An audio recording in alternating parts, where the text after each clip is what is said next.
India Legal presents Courts Roundup.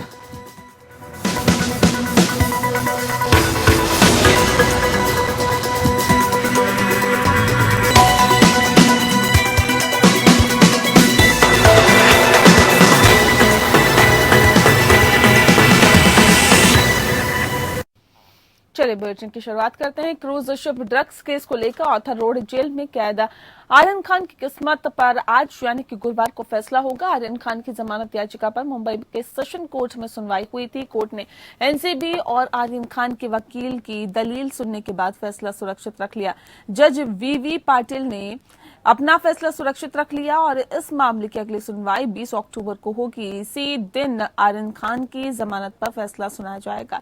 जज वीवी पाटिल ने कहा है कि 20 अक्टूबर को भी बिजी हैं, वे कोशिश करेंगे कि उस दिन जमानत पर सुनवाई कर पाए। आर्यन खान के वकील ने कहा कि आज के जनरेशन के बच्चों की भाषा इंग्लिश हमसे काफी अलग है, उनकी बातचीत एजेंसी को संदेहजनक लग सकती है। वकील अमित देसाई ने पूछा कि क्या ये लड़का आपको लगता है कि इंटरनेशनल ड्रग ट्रैफिकिंग में शामिल होगा।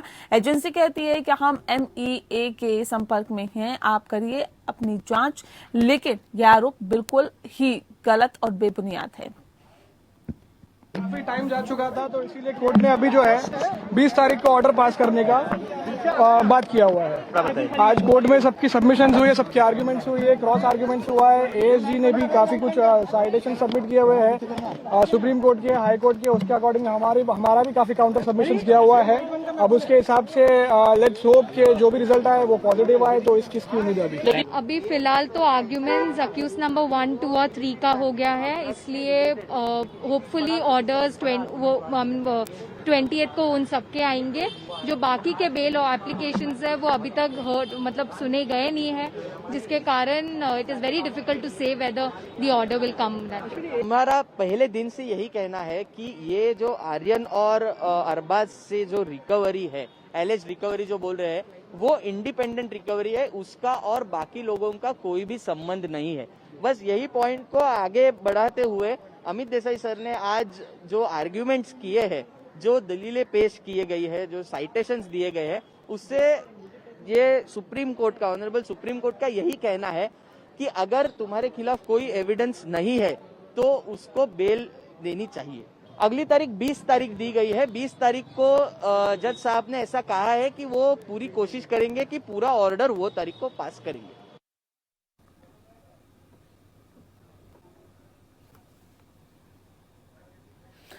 और ज्यादा जानकारी के लिए सरबजीत सोनी का रुख करता है, हमारे संवाददाता फोन लाइन पे जुड़ गए हैं। सरबजीत, जानना चाहेंगे अगली सुनवाई 20 अक्टूबर को होगी, क्या कुछ दलीलें आर्यन की तरफ से वकील ने पेश की कोर्ट में, और कोर्ट ने अभी तक क्या कुछ कहा इस पूरे मसले पर? जी, लगातार 2 दिन की दलीलें चली हैं। हालांकि 2 दिन लगातार इस पे आर्गुमेंट किया गया है, जिसमें जो एनसीबी के जो अनिल सिंह है, उनका कहना था कि बेल ना दिया जाए। हालांकि लास्ट में जो व्हाट्सएप चैट की अगर कोर्ट अगर व्हाट्सएप चैट देखना चाहते तो हम व्हाट्सएप चैट भी प्रोवाइड करेंगे। हालांकि जो उनका मोबाइल है वो अभी फॉरेंसिक जांच में है, जो डाटा जो है वो रिकवर किए जा रहे हैं। तो व्हाट्सएप के बिहेव पे ही उनका जो जांच है, आगे की जांच करनी है, और इनको अगर बेल देते हैं तो बेल इन्वेस्टिगेशन में काफी दिक्कतें हो सकती है, ऐसा कहा गया था। लेकिन जो आर्यन के वकील है, उनका कहना था कि जांच में पूरा सहयोग करेंगे। हालांकि अभी तक जो PC में रहने के बाद भी जांच की गई है, आगे भी वो जांच में सहयोग करेंगे। लेकिन तमाम जो ये बहस के बाद जो फैसला है वो 20 अक्टूबर तक रख दिया गया है। अब क्योंकि 15 से लेकर 19 तारीख तक छुट्टियां हैं कोर्ट की, जिसकी वजह से आर्यन खान को और 6 दिन हवालात में ही अपना जेल में ही बिताने पड़ सकते हैं। हालांकि आर्यन, मुनमुन दबेचा और अरबाज मर्चेंट को। बहुत शुक्रिया आपका सरबजीत, तमाम जानकारी हम तक पहुंचाने के लिए। तो 20 अक्टूबर को अगली सुनवाई होगी। वाकई देखने वाली बात होगी कि किस तरह का फैसला कोर्ट की तरफ से सुनाया जाता है। वहीं सुप्रीम कोर्ट ने कहा है कि किसी बार एसोसिएशन द्वारा हड़ताल या बहिष्कार की अपील के कारण वकीलों का कोर्ट में कार्रवाई में शामिल होने से मना करना गैर पेशेवराना और अनुचित है, क्योंकि वे कोर्ट की कार्रवाई को बाधित कर वकीलों के हितों को नुकसान नहीं पहुंचा सकते हैं। शीर्ष अदालत ने यह भी कहा है कि एक वकील कोर्ट का अधिकारी होता है और समाज में उसका एक विशेष स्थान होता है। है। साथ ही साथ जस्टिस एम.आर. शाह और जस्टिस ए.एस. बोपन्ना की पीठ ने 27 सितंबर 2021 को राजस्थान हाईकोर्ट के वकीलों के हड़ताल पर जाने संबंधी केस की सुनवाई के दौरान ये टिप्पणी की और पीठ ने राजस्थान हाईकोर्ट की बार एसोसिएशन के अध्यक्ष, सचिव और अन्य पदाधिकारियों को भी नोटिस भेजकर पूछा कि उनके खिलाफ अवमानना की कार्रवाई क्यों न की जाए। पीठ ने कहा कि किसी वकील के लिए कोर्ट की कार्रवाई में शामिल होने से इनकार करना गैर पेशेवराना है और अनुचित भी है। एक वकील कोर्ट का अधिकारी होता है जो समाज में विशेष स्थान का लाभ उठाता है। कोर्ट की कार्रवाई सुचारू रूप से चले ये सुनिश्चित करना वकीलों का कर्तव्य और जिम्मेदारी है। वे अपने मुवक्किलों के प्रति भी जिम्मेदार होते हैं और हड़ताल से न्याय के प्रशासन में हस्तक्षेप होता है। पीठ ने कहा कि शीर्ष कोर्ट द्वारा पहले के फैसलों में वकीलों के हड़ताल के बारे में जताई गई चिंताओं और बनाए गए कानूनों के बावजूद स्थिति में सुधार नहीं हो रहा है। शीर्ष अदालत ने बार काउंसिल ऑफ इंडिया के अध्यक्ष मनन कुमार मिश्रा की उस अर्जी पर भी विचार किया जिसमें उन्होंने कोर्ट को जानकारी दी कि बीसीआई ने राजस्थान बार एसोसिएशन को नोटिस जारी किया। वरिष्ठ वकील ने कोर्ट को बताया कि राजस्थान हाई कोर्ट में सिर्फ एक कोर्ट के बहिष्कार की अपील की गई थी। इस पर पीठ ने कहा है कि ये भी स्वीकार्य नहीं है। पीठ ने कहा कि सिर्फ एक कोर्ट का बहिष्कार न्यायपालिका की स्वतंत्रता को चोट पहुंचाता है और जिस जज की कोर्ट का बहिष्कार किया गया उस पर दबाव डालने का काम करता है।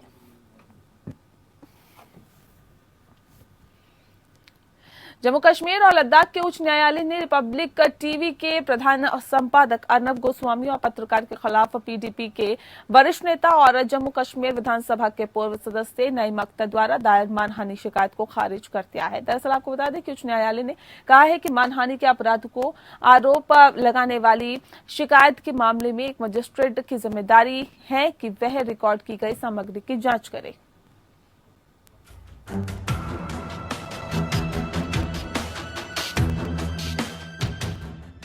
जम्मू कश्मीर और लद्दाख हाई कोर्ट ने तत्कालीन पीडीपी सरकार में मंत्री रहे नईम अख्तर द्वारा नेशनल टीवी न्यूज चैनल के संपादक अर्नब गोस्वामी और न्यूज एंकरों के खिलाफ आपराधिक शिकायत को खारिज कर दिया है।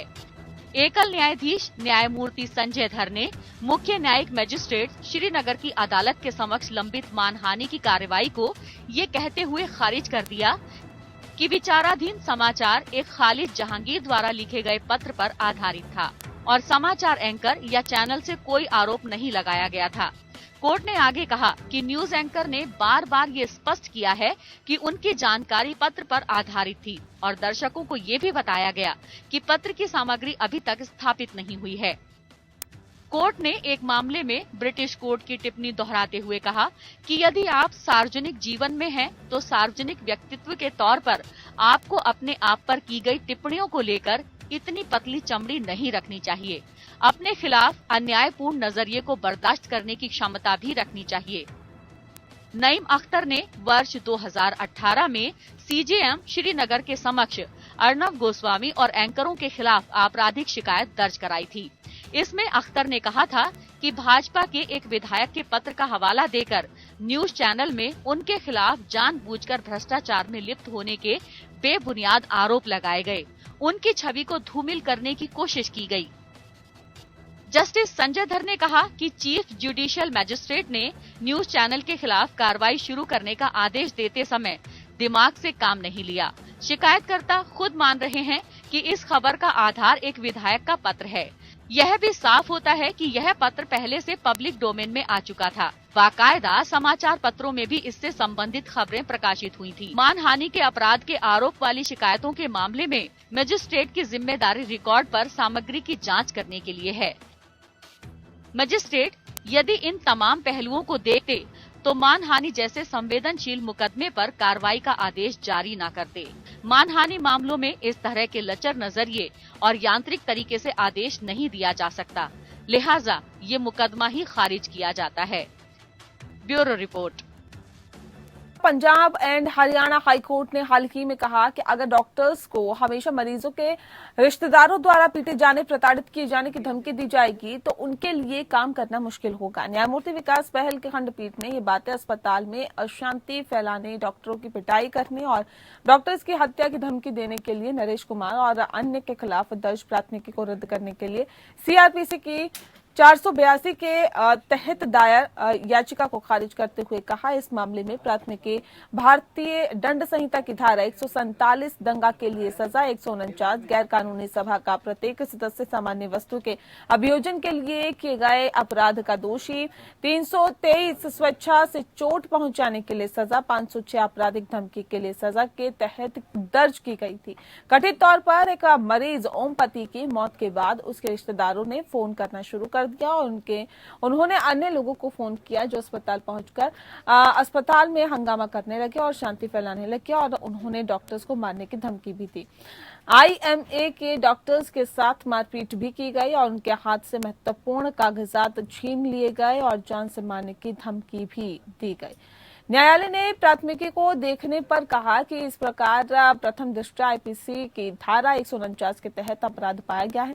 कोर्ट ने देखा कि उन लोगों के प्रति सहानुभूति की भावना होगी जिनके परिवार के सदस्य का निधन हो गया, लेकिन याचिकाकर्ताओं सहित उक्त व्यक्तियों को उन डॉक्टर्स का सम्मान करना चाहिए जो हमेशा रोगियों के जीवन को बचाने की पूरी कोशिश करते हैं और इस प्रकार कुछ अप्रिय घटना होने पर ऐसे व्यक्तियों को कानून का उल्लंघन नहीं करना चाहिए। कोर्ट ने अंत में कहा कि अगर डॉक्टर्स को हमेशा मरीजों के रिश्तेदारों द्वारा पीटे जाने या प्रताड़ित किए जाने की धमकी दी जाएगी तो उनके लिए काम करना मुश्किल होगा।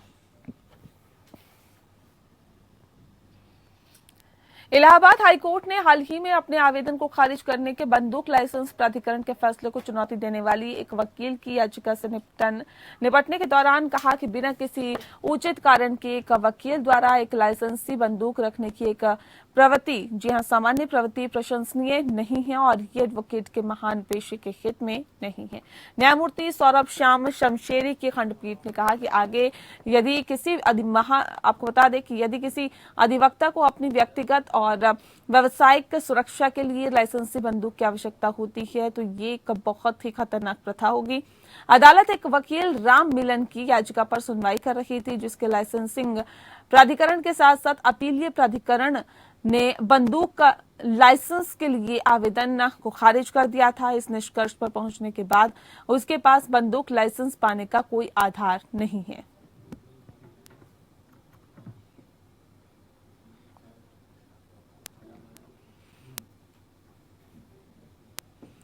शिवम शर्मा अधिवक्ता हमारे साथ फोन लाइन पे जुड़ गए हैं। अधिवक्ताओं को बंदूक की लाइसेंस नहीं जारी करने के पक्ष में क्या कुछ तर्क कोर्ट ने दिया है? शिवम जी, हमें विस्तार से बताइए। देखिए, मैं आपको बताऊं कि इस मामले में कोर्ट ने ये कहा है कि ये दिखाने के लिए कि याचिकाकर्ता द्वारा वास्तव में एक वकील है, रिकॉर्ड पर कोई साक्ष्य प्रस्तुत नहीं किया गया। अदालत को यह भी स्पष्ट नहीं कि अधिक मामलों की वर्तमान स्थिति क्या है। इसके अलावा लाइसेंसिंग प्राधिकरण की व्यक्ति परख संतुष्टि में न्यायालय द्वारा रिट सामग्री के अभाव में हस्तक्षेप नहीं किया जा सकता है। आगे कहा कि प्राधिकरण ने ध्यान रखा और उपलब्ध सामग्री के आधार पर पाया गया कि याचिकाकर्ता का मामला उपरोक्त श्रेणी के अंतर्गत नहीं आता है और बंदूक रखने के लिए लाइसेंस की बार आवेदन को खारिज कर दिया। महत्वपूर्ण रूप से इस बात पर न्यायालय ने जोर दिया कि अधिवक्ता का पेशी एक महान पेशा है। न्यायालय ने कहा कि उचित कारण के बंदूक लाइसेंस की सामान्य प्रवृत्ति सत्य नहीं है। इसके अलावा ये देखा करते हुए इस तरह के आवेदन अनुमति दी जाती है तो ये एक दिन आएगा कि प्रत्येक अधिवक्ता न्यायालय परिसर के अंदर बंदूक चलेगी। चलिए, बहुत शुक्रिया आपका शिवम जी हमारे साथ फोन लाइन पर जुड़ने के लिए और तफसील से इस विषय के बारे में बताने के लिए। उत्तर प्रदेश की अधीनस्थ अदालतों में मूलभूत सुविधाओं की कमी और जर्जर व्यवस्था पर टिप्पणी करते हुए इलाहाबाद हाईकोर्ट के 7 जजों की पीठ ने कहा कि प्रदेश की तमाम जिला अदालतें किराए के मकान में चल रही क्या और जज भी किराए पर ही रह रहे हैं। हालात ये है कि जजों के हाथों फैसले अपने हाथ से लिखने पड़ते हैं जजों को और क्योंकि सरकार ने स्टेनो की नियुक्ति नहीं की है, हाईकोर्ट समेत प्रदेश की निचली अदालतों की सुरक्षा तथा अधीनस्थ अदालतों में काम कर रहे न्यायिक अधिकारियों की समस्याओं को लेकर स्वतः कायम जनहित याचिका पर सुनवाई की जा रही हाईकोर्ट के 7 जजों की वृहद पीठ ने ये टिप्पणी महाधिवक्ता और सूबे के कई आला अधिकारियों की मौजूदगी में की है। कोर्ट के आदेश के बावजूद समस्या का निदान करने में विफल सरकार और कोर्ट में उपस्थित हर विभाग के शीर्ष अधिकारियों की उपस्थिति में पीठ ने न्यायालयों की स्थिति और सरकार की नाकामी गिनाई। महाधिवक्ता राघवेंद्र सिंह ने कोर्ट से कहा कि वह पहली बार इस केस की सुनवाई में आए, इस कारण उन्हें कुछ समय दिया जाए ताकि वे अधिकारियों से वार्ता कर सभी समस्याओं का हल निकाल सके। कोर्ट ने महाधिवक्ता का अनुरोध स्वीकार कर इस केस की सुनवाई के लिए 27 अक्टूबर की तिथि तय कर दी है। इसके पहले वृहद पीठ की अध्यक्षता कर रहे कार्यवाहक मुख्य न्यायाधीश M.N. भंडारी ने कहा है कि प्रदेश में कई जगहों पर न्यायिक अधिकारियों को कोई सुविधा नहीं दी जा रही है। कोर्ट ने कहा है कि कहीं कहीं पर तो न्यायिक अधिकारी किराए के मकान में रह रहे हैं। कोर्ट भी किराए के स्थान पर ही चल रही है। न्यायिक अधिकारी को आदेश खुद हाथ से लिखने पड़ रहे हैं। आदेश लिखने के लिए स्टेनोग्राफर की नियुक्ति भी नहीं की जा रही है। जजों ने कहा है कि इस प्रकार हम अपने न्यायिक अधिकारियों को काम करने की अनुमति नहीं दे सकते।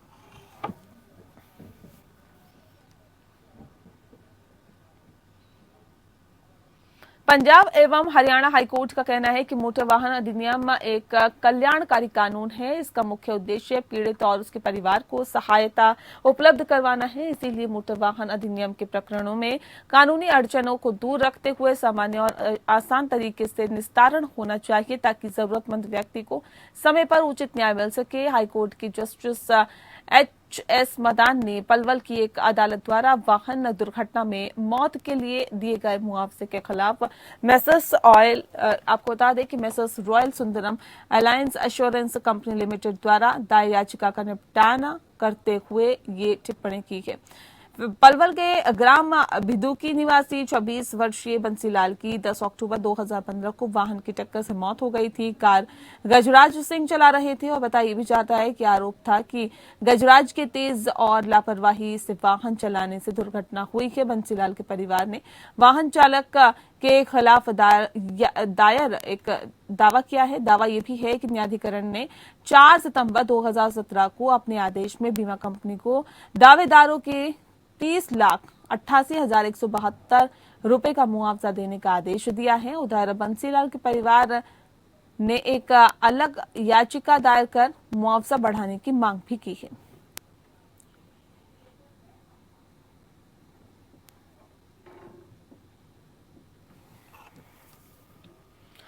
पंजाब और हरियाणा हाईकोर्ट ने पिछले सप्ताह पुलिस आयुक्त पंचकुला को एक ऐसे मामले की जांच करने का निर्देश दिया जो कि 20 साल से लड़के के विवाह से जुड़ा हुआ है, जिसने अपनी 19 साल की कथित पत्नी के साथ एक संरक्षण याचिका दायर की थी। जस्टिस गुरविंदर सिंह गिल की खंडपीठ ने कहा कि हालांकि लड़की की उम्र 19 साल है, जो विवाह की उम्र है, लेकिन लड़के की उम्र 20 साल है, जिसे 21 साल से कम होने के कारण विवाह की उम्र नहीं कहा जा सकता। पीठ ने पुलिस आयुक्त पंचकुला को दिए निर्देश में कहा कि मामले की जांच विशेष रूप से याचिकाकर्ताओं के विवाह के संबंध में करें और इस तथ्य के बावजूद कि याचिकाकर्ता संख्या 2 विजय विवाह योग्य उम्र का नहीं था, जो वास्तव में बाल विवाह निषेध अधिनियम 2006 के प्रावधानों के खिलाफ है, उस पर पुजारी की भूमिका की भी जांच करें जिसमें विवाह को करवाया है। दरअसल आपको बता दें कि कोर्ट ने पुलिस आयुक्त को निर्देश दिया कि यह पाए जाने पर कि विवाह में किसी प्रावधान का उल्लंघन किया गया है तो आवश्यक सुनवाई की जाए। सुनवाई के दौरान लड़के ने कोर्ट में दावा किया था कि उसने पिंजौर के कौशलिया पुलिस पुल, आपको बता दें कि कौशलिया नदी पुल के पास प्राचीन शिव मंदिर में एक 19 वर्षीय लड़की के साथ विवाह किया था। हाल ही में पंजाब और हरियाणा हाईकोर्ट ने एक संरक्षण याचिका पर सुनवाई के दौरान एक जोड़े पर 25,000 रुपए का जुर्माना लगाया, जिसमें उन्होंने दावा किया था कि वह विवाहित है क्योंकि उन्होंने एक दूसरे को माला पहनाई थी और एक होटल में कमरे में बर्तन में आग लगाकर 7 फेरे भी किए थे। ये देखते हुए कि ये वैध विवाह नहीं था और याचिकाकर्ताओं ने अदालत को गुमराह करने की कोशिश की थी, जस्टिस गुरविंदर सिंह गिल की खंडपीठ ने पुलिस आयुक्त पंचकुला को मामले को देखने का निर्देश दिया था।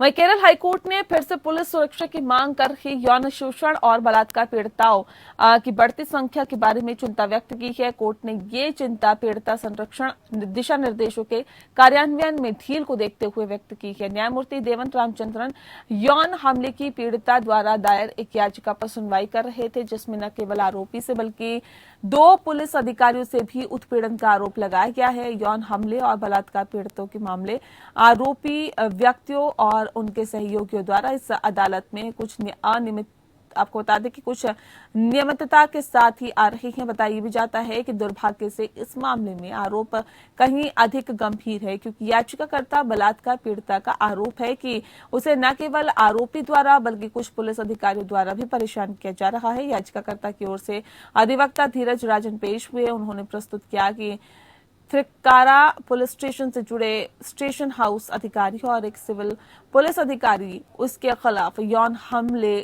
के मामले में आरोपी के साथ मिलकर काम कर रहे हैं।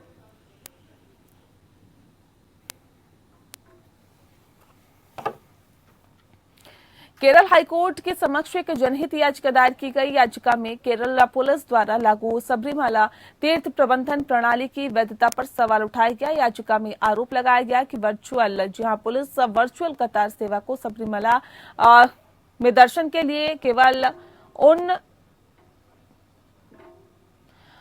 उन लोगों तक सीमित रखता है जो इसका लाभ उठाते हैं। पुलिस विभाग द्वारा अनुरक्षित वेबसाइट के अनुसार वर्चुअल कतार एक भक्त को तीर्थ यात्रा तक पहुंच प्रदान करने के लिए एक सीमित सदस्यता पहले आओ पहले पाओ आधार सेवा है। प्रणाली में कथित तौर पर सबरीमाला में दर्शन करने के इच्छुक भक्तों को प्रबंधन और टिकट जारी करना शामिल है। आधिकारिक वेबसाइट के अनुसार SPMS के लिए एकल digital platform Tata consultancy services Hyderabad नामक एक निजी एजेंसी द्वारा विकसित और सुगम किया गया है। जस्टिस अनिल ने नरेंद्रन और जस्टिस के बाबू की खंडपीठ ने वर्चुअल कतार प्रणाली का विकल्प चुनने वाले भक्तों द्वारा प्रस्तुत डेटा की निजता के बारे में विवरण मांगा। कोर्ट ने यह भी पूछा कि क्या भक्तों द्वारा प्रस्तुत इस तरह के विवरण वेबसाइट का प्रबंधन करने वाली निजी संस्था के लिए उपलब्ध है। याचिकाकर्ता एक हिंदू है और भगवान अयप्पा का भक्त होने का दावा करता है।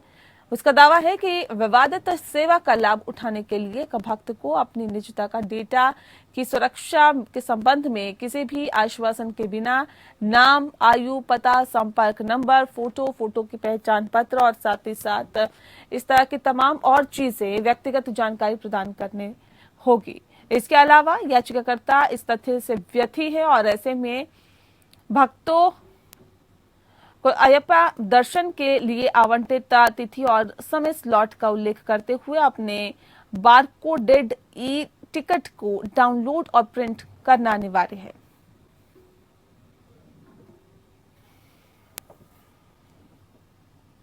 और इसी के साथ फिलहाल इस बुलेटिन में इतना ही। नमस्कार। India Legal presents Courts Roundup.